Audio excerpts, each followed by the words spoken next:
भगवान श्री कृष्ण जी ने भीष्म पितामह को मारने के लिए सुदर्शन चक्र क्यों उठाया था? भीषण युद्ध हो रहा था। अर्जुन और भीष्म पितामह जी का भीषण युद्ध हो रहा था। इस कारण बस अर्जुन एक अपना पिता समान भीष्म पितामह जी को समझकर, अपना शिष्य, उन्हें अपना गुरु समझकर वो उन पर प्रहार नहीं कर रहे थे। यही देखते देखते भगवान श्री कृष्ण जी क्रोधित पर आ गए और अर्जुन से क्या कहते हैं? अर्जुन, लगता है कि तुम इस युद्ध को हार जाने के लिए निर्णय ले लिए हो। मैं तुमसे बार बार यही कह रहा हूँ कि जो ये सामने खड़े हैं, तुम इन पर अच्छी तरह से प्रहार करो, इन्हें स्वर्ग लोक का स्थान दे दो, परंतु फिर भी तुम मेरी बात सुनते नहीं हो, समझते नहीं हो। तुम अपने पितामह को देख रहे हो, पितामह को मत देखो, शत्रु को देखो। शत्रु है ये तुम्हारा बस नहीं, हम सबका शत्रु है जो शत्रुओं की ओर खड़ा हुआ है। जानते हो, अकेले इस गंगा पुत्र ने तुम्हारे सैनिकों, महारथियों, कितने लोगों का वध किया है। आज तुम उन पर थोड़ा सा अपमान नहीं कर सकते, उन्हें मार नहीं सकते हो। अगर तुम नहीं मार सकते तो मैं अपना प्रतिज्ञा तोड़ सकता हूँ।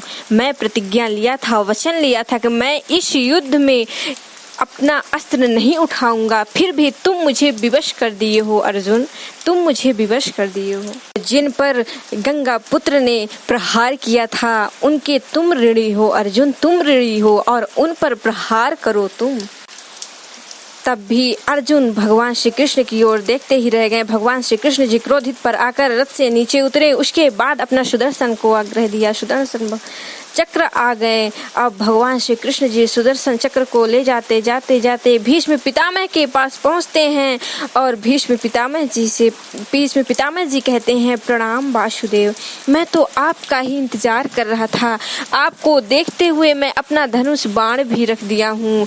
अब मैं तो यही सोच रहा था कि इस भगवान के हाथों, इस गोविंद के हाथों मेरे प्राण जाएं और मुझे स्वर्ग लोक की प्राप्ति हो, मुझे मोक्ष की प्राप्ति हो, सारी दुनिया मुझे स्मरण करे, याद करे। इतना तो करना स्वामी, जब प्राण तन से निकले, इतना तो करना स्वामी, जब प्राण तन से निकले। भीष्म पितामह जी कहते हैं कि अपने सुदर्शन को आदेश दे दो केशव और मेरा ये वध कर दे। कहते हैं ना, अगर कोई भी भक्त हो, अगर सच्चा भक्त हो, अगर उसकी जान जाए, अगर वो मौत के स्थान पर खड़ा हो, तो बस वो यही चाहता है कि बस भगवान के चरणों में मेरा स्थान हो जाए, मेरी मोक्ष की प्राप्ति हो जाए। उसी तरह आज भीष्म पितामह जी सोच रहे हैं। तभी ये देखते हुए अर्जुन अपने रथ से नीचे उतर पड़े हैं और भगवान श्री कृष्ण को बुलाते जा रहे हैं कि बस एक बार मुझे माफ़ कर दो केशव, एक बार मुझे माफ़ कर दो, मैं ऐसी गलती अब कभी नहीं करूँगा, मैं तुम्हारी हर बात मानूंगा, बस एक बार मुझे माफ़ कर दो। मैं इनका शिष्य हूँ, मेरे पितामह है वो, मैं इन पर कैसे प्रहार करूँ केशव, कैसे प्रहार करूँ। आज वही भगवान श्री कृष्ण जी बीच रण क्षेत्र पर वही अर्जुन को समझाया था, उन्हीं ने समझाए थे, परंतु फिर भी अर्जुन के समझ में नहीं आया और भीष्म पितामह जी को मारने का ही आदेश दिए थे। फिर भी अर्जुन इस आदेश को तोड़ दिए। इसी कारण बस भगवान श्री कृष्ण जी को सुदर्शन चक्र अपनी प्रतिज्ञा तोड़नी पड़ी। जब प्रहार करने ही वाले थे तो अर्जुन उनके चरणों पर प्रणाम करने लगे। हे गिरधर, आपने तो वचन लिया था कि मैं इस युद्ध में अपनी ना ही प्रतिज्ञा तोड़ूंगा, शस्त्र भी नहीं उठाऊंगा, सारा कार्य तुम्हें ही करना होगा अर्जुन।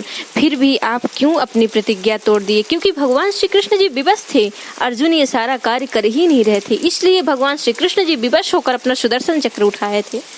अगर आप इस सुदर्शन से भीष्म पितामह जी का वध करेंगे तो मैं क्या करूँगा, मैं तो किसी को मुंह दिखाने लायक भी नहीं रहूँगा। अर्जुन ऐसा ऐसा उपदेश देकर भगवान श्री कृष्ण जी को मना रहे हैं।